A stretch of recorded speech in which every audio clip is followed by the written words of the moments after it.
Hi, good morning, and welcome to this week's episode of Fraud Watch Friday. I'm Rick Gibson, AARP volunteer, and we have this morning with us a very special guest. We have Mr. Mark Fetterhoff. He's an advisor with AARP in Denver. He's worked on education and outreach to older adults for over 10 years. Mark currently works with a crew of dedicated volunteers to address thousands of inquiries each month about fraud, scams, and financial exploitation as part of the AARP Fraud Watch Helpline. Good morning, Mark. Good morning, Rick. Thanks so much for having me today. Well, you are certainly welcome, and we are very glad to have you because we consider you an expert on Fraud Watch, and we want to talk to any expert that we can get our hands on. Uh, why don't we start out by talking a little bit about what the Fraud Helpline is, what the Fraud Watch Network is? I'm not sure everyone understands that. Can you explain it a little bit for us? Yeah, definitely a great place to start. So the Fraud Watch Network is really the education wing of AARP that is educating people about different types of frauds and scams that are out there. And so it kind of happens in twofold. We have a group of people who are really working on creating educational materials for AARP members across the country. And you might see some of that education on aarp.org, or you might see some of that education through national presentations, or you might see it in some of the publications that you receive, like the AARP Bulletin or magazine. Additionally, there's a group of people who are working on victim support. And so I'm on that team, and we have a AARP Fraud Watch Network helpline. And that helpline phone number is going across the bottom of the screen. It's 877-908-3360. And if you have a question about a fraud or scam, you want to report a fraud or scam that happened to you, or you want to just talk with someone about a bad situation, maybe involving identity theft or something you're not sure about, you can give us a call. And we have a group of trained volunteers who really do an excellent job of helping walk people through situations. You don't have to be even an AARP member. We get people of all ages calling us. Sometimes we have young people, like 12-year-olds, calling thinking there's a scam involved in their video game. So it's kind of the full spectrum of things. And then we have people of all ages, mostly AARP members and older adults who are calling and asking about frauds and scams. But just know it's a great resource out there. It's free, and we're going to help try and direct you to different resources for reporting and for alleviating your scam situation. I see. So let me see if I have this straight. Anyone at all can call, and you can call about anything that's fraud related, like if you suspect a fraud, or if you just have a question about a fraud, or if you'd like to know what it is that your helpline does for people, you can just call in and ask whatever the question is. Most definitely, yeah. And sometimes what we're doing is helping debunk a scam for someone. So if someone might think that they're being scammed by someone, maybe we'll talk them through the situation and really try to hone in on the details of it to figure out if it might be a scam or not. And not all the times is it a scam, but it might feel like a scam, depending upon the situation. But most of the time, I would say when people are calling in, they have a very definitive type of fraud or scam that they might have read about in an AARP publication that they want to report to us and let us know that's happening in their area. A lot of times victims will also call us, and really it's their way of telling their story, and they're hoping that their story gets out to a broader network of people. So maybe the next person who's approached by that scam is not a victim as well. So if you could be maybe a little more clear about why it would be important. I know a lot of people are really embarrassed if they're either caught by a scam or they suspect a scam. They're really embarrassed to talk about it. It makes them seem like a victim of some sort. But why would it be important for people to call the fraud helpline and report what's happened to them? Definitely, yeah, and there's definitely a sense of shame by a lot of scam victims, and we try to help them understand the act that was committed against them was a criminal act, and oftentimes the person who's committing that scam or fraud is a criminal, and the bad person is not the person who's reporting to us. But there is, it's kind of sometimes just talking through the scam and making sure people know that they're not the bad guy involved here. But it's also critically important that we know about the different types of scams that are out there. As part of the Fraud Watch Network helpline, we also report all calls to the Federal Trade Commission, and they kind of collect all of the different types of frauds and scams that are reported across the country from attorney general's offices, better business bureaus, and us, and put it into one big kind of database of all the different types of frauds and scams. So our information goes directly to them as well. But it is, it's critically important that we know about the different types of frauds and scams. For instance, if something's happening in one state in particular, and we're seeing a trend of reports coming from that state, we'll be able to let that state know about the different types of frauds and scams that are going on. So, if 10 scams come from Kansas and 5 scams come from Missouri for a period of time, we're going to reach out to the state office and say, this is going on, so they can put out alerts within the state in hopes that other people who might be being targeted in that state will be able to identify the scam in the future. Right. And so you do keep track of the kinds of scams that are happening, especially by area in certain different areas across the United States. What would you say are very prevalent scams that are going on right now? What are the things you hear about the most?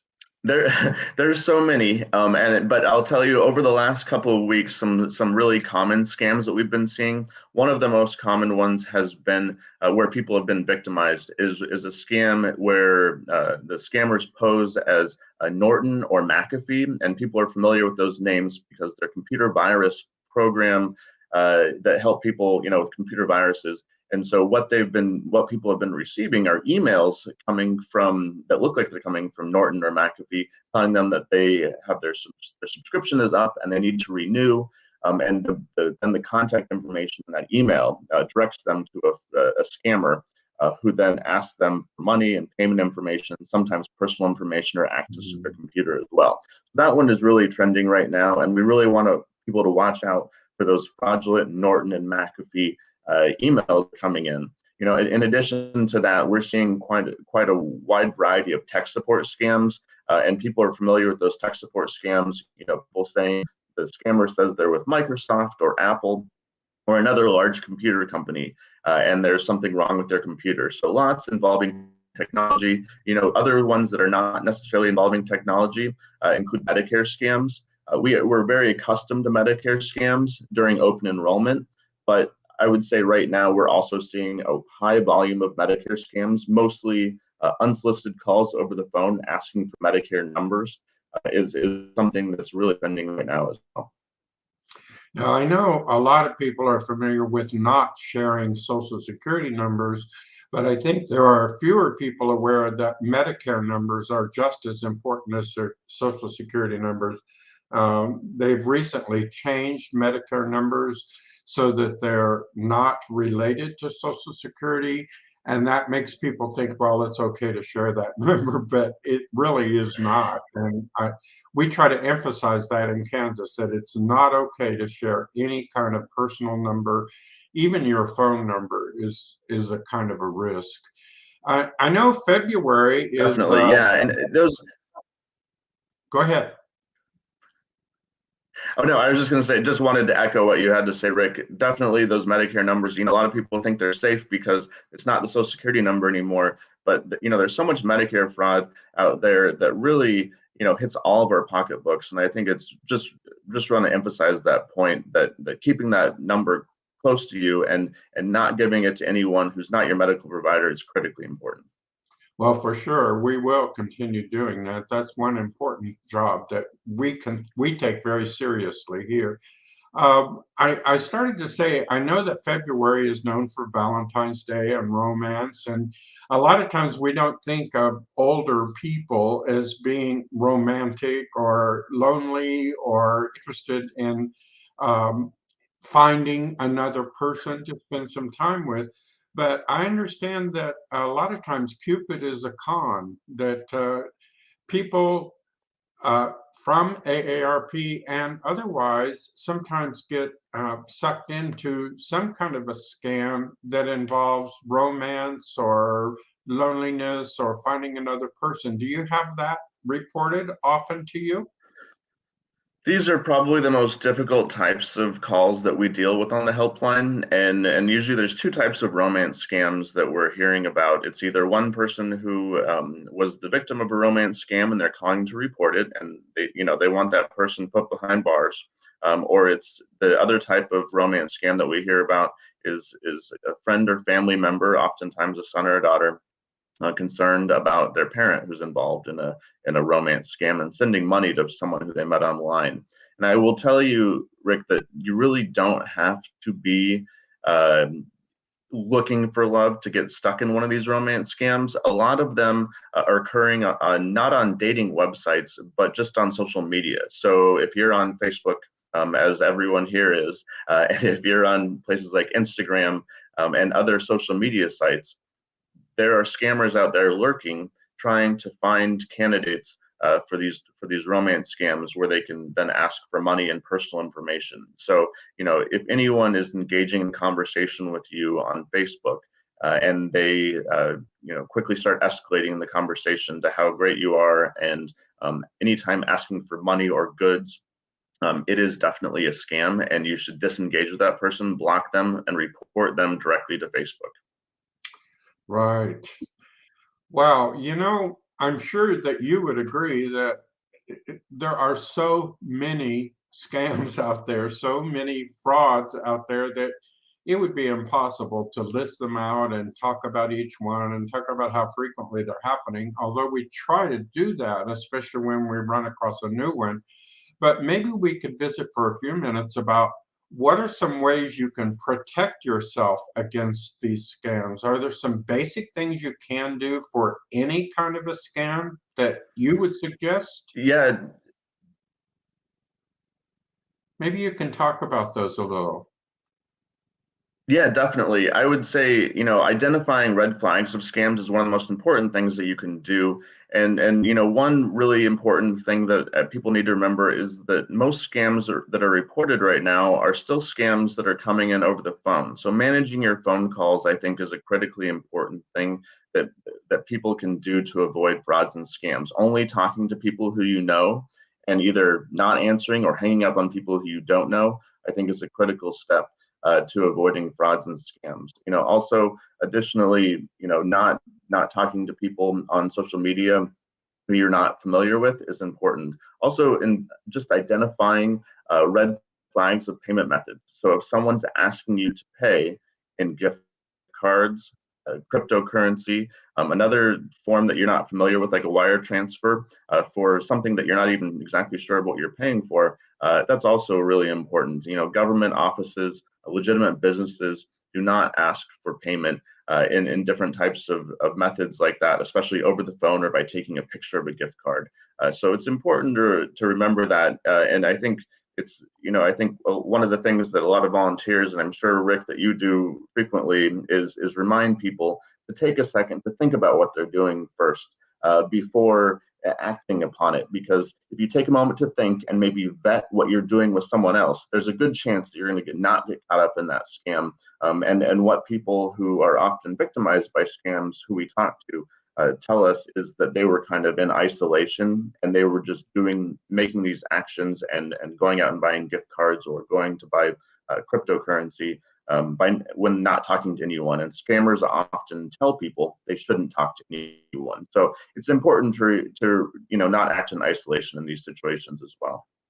Yes, we talk often here, at least, about scammers taking you under the ether, making you feel rushed or unable to make a decision other than a quick decision because it's so very important or it's so very critical that you answer right now. And when you can't take the time to stop and think, which we nearly always can, but sometimes we think we can't. Uh, it's impossible to make a logical, reasonable decision under that kind of pressure. So, uh, one thing, Exactly. And scammers are good at what they do, and they know what the right things to say. And they have scripts for people, and they try out scripts every day to try and figure out which one is going to work. And they're, again, this is their job, unfortunately. And there's people out there in the world who consider this their job, and they're going to hone in their message and do everything they can to get your money and get your personal information. right? And those people fall victim to those scripts pretty easily once they've convinced you that they are someone real and that the situation is desperate right now. Something you mentioned a minute ago that I'm interested in was cryptocurrency. I'm not sure I understand cryptocurrency, but are you seeing a lot of scams that surround cryptocurrency right now? Most definitely, lots and lots of cryptocurrency scams, really two kinds in particular. And I'll tell you that scammers are, first of all, asking for payment in crypto. And so people realize that they can um, uh, get money easily. There are cryptocurrency types of machines that are essentially Coinstar machines in people's grocery stores. In addition to that, there are different types of crypto investment scams that scammers are going after people's money with as well. So again, if you don't understand crypto, it's not something that you should get involved with, especially if someone off of a social media site like Facebook or Instagram starts positioning you and saying, "Hey, invest in this right now."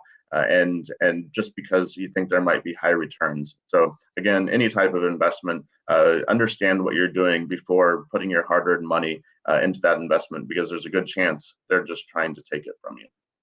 Wow. Well, this is very interesting, and I know we could go on forever about this.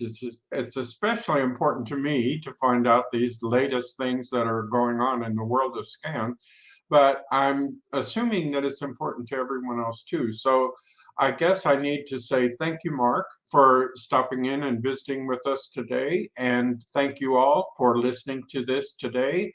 It's Fraud Watch Friday, third Wednesday of every month. We hope to see you again soon. Bye bye.